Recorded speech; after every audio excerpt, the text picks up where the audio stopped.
आज ये कल तो हम लोग गए थे, उसके पहले मैं सभी लोगों का नाम न लेकर के सबको प्रणाम करते हुए, क्योंकि एक एक लोगों का नाम लूंगा समय ज़्यादा लगेगा। हालत ये थी कि कल हम लोग गए, उस दलित बच्चे की जो मौत हुई थी, पुलिस मारी थी उसको, और उसको फर्जी तरीके से दिखाया जा रहा था कि ये नाड़ा कितना मजबूत होता है पजामे का, और उससे आदमी लटक कैसे जाएगा, बाथरूम में कितना छत होता है। लेकिन पाप तो कहीं न कहीं चिल्लाने लगता है, पाप चिल्ला रहा है।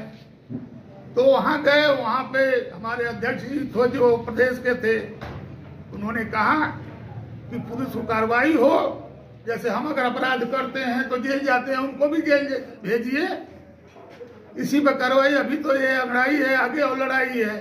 अभी तो हम बच्चों के घर से मिलने आए हैं, जिसका अकेला बच्चा था उसका तो सीधा गुल हो गया, लेकिन जो लोग गुल किए हैं उनको तो उसका परिणाम भुगतना चाहिए। तो वहां गए, शाम को आ रहे थे, बल्कि वहीं हमारे बड़े भाई भीम जी मिले, उन्होंने कहा कल आपका कार्यक्रम रहेगा। हमारे विधानसभा अध्यक्ष थे, हमने कहा चलो भैया कल हमारे यहाँ हो जाए। तो कुछ लोगों को हमने टेलीफोन के माध्यम से कुछ मित्रों से कहा भाई आप लोग खबर दे दीजिए। साथियों, बहुजन समाज पार्टी कारखाना है। क्या है? कारखाना है, उद्योग है। उसमें तरह तरह के गढ़ करके भेजा जाता है निकाल करके। अब लोग उसको गलत संगत में लेके उससे बड़ा लाभ लेने कहीं चले जाएं तो अलग चीज है।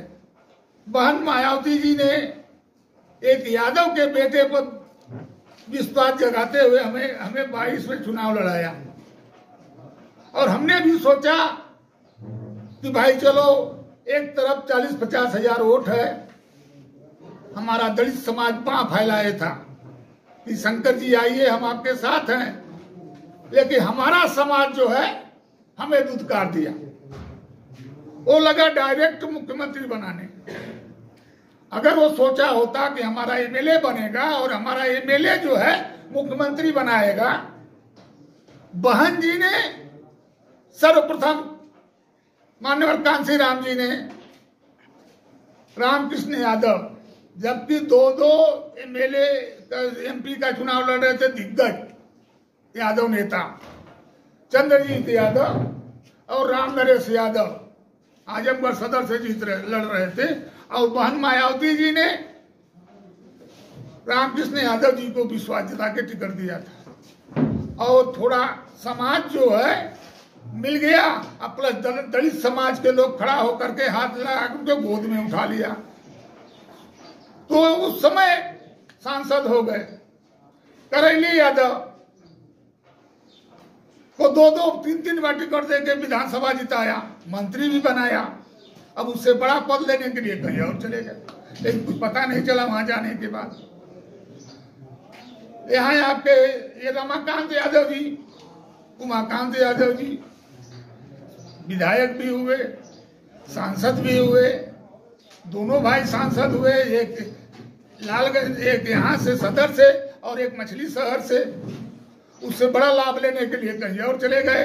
आज स्थिति देख ही रहे हैं उनका क्या हो रहा है, कौन सा मेडल मिल रहा है।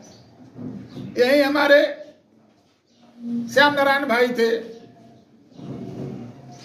लड़े और दलित समाज ने उनको गोद उठा लिया, फिर वो चले गए दूसरे तक बड़ा लाभ लेने के लिए, लापता हो गए।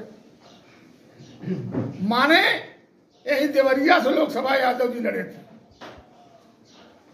कुशीनगर से लड़े थे, और क्या नाम है प्रोफेसर थे आपके, मछली शहर से जीते थे यादव जी। इस बार भी शायद लड़े थे, लेकिन तक पे थोड़ा सा वोटों से हार गए। तो साथियों, एमएलए आप अपना बनाइए, दलित समाज आपके लिए हाथ फैला के खड़ा है। जैसा कि हमारे मुख्य अतिथि जी ने कहा है, अगर हमारा समाज अगर 10% दे दिया तो मुझे ज्यादा की जरूरत नहीं थी, तो 50% का 80% माइनॉरिटी के लोग हमारे साथ बैठे थे देने के लिए। लेकिन कहीं न कहीं चूक हुई, हो सकता हम नहीं फिट हो पाए, नहीं पसंद आए उनको अपने समाज को, लेकिन अभी बहुत भविष्य है। और मैं इस अपने आवास पे मैं अपने मुख्य अतिथि जी का विशिष्ट अतिथि जी का लोगों का बहुत बहुत स्वागत वंदन अभिनंदन करता हूं। और आप लोगों से यही कहूंगा कि आप लोग भाईचारा, जब हम किसी समाज के पास जाएंगे, किसी व्यक्ति के पास जाएंगे, छोटा सा उदाहरण है, आप यहां से बस में बैठिए और लखनऊ जाइए, एक सीट पर पहले तो आप दूसरे वाले को बैठने नहीं देंगे,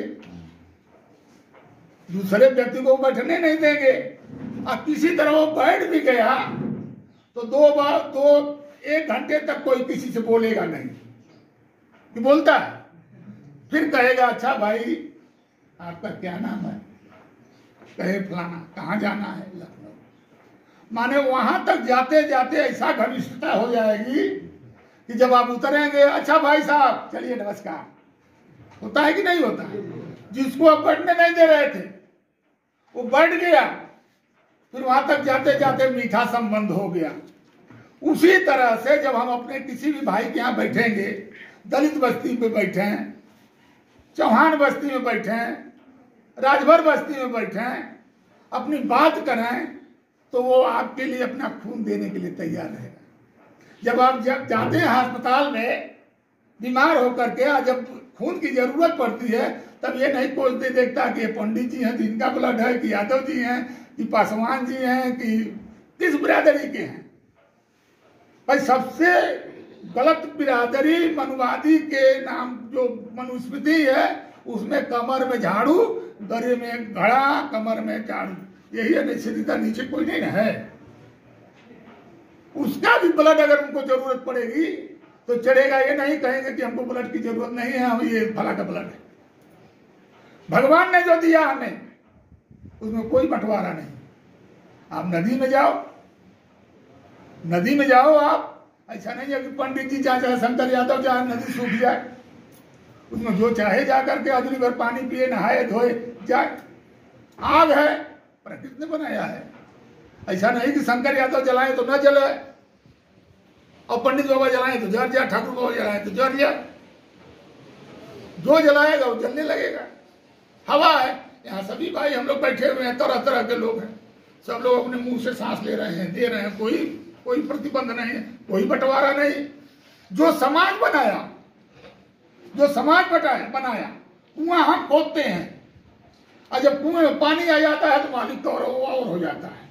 भवन आदमी बनाता है, कौन बनाता है? कोई बड़े आदमी बनाता है? वो छोटे छोटे कार्यकर्ता रहते हैं, श्रमिक। चौहान जी जोड़ने वाले हैं, राजभर जी जोड़ने वाले हैं, गर्रा देने वाले हैं, ईटा देने वाले। जिस दिन बन के तैयार हुआ उस दिन वो 10 मिनट भी उस घर में चाय भी नहीं पीने के बैठाया जाता है। तो ये स्थिति है। तो अंबेडकर जी ने ऊब गए थे जब धक्का खाए, पानी नहीं पीने दिया जाता था, साथ में बैठकर पढ़ने नहीं दिया जाता था। अब बताओ वो समय कैसा था? आज तो बहुत गलीज उम्र था कि हम एक होटल में जाके सब लोग बैठ लेते हैं। पहले यही इंसान है, जब कोई दलित बर्तन छू देता था तो उसको साड़ी पर रख दिया जाता था। क्या होता था उससे? भैंसी का हौदी झड़ा, बर्तन का हौदी झाड़े पोछैया।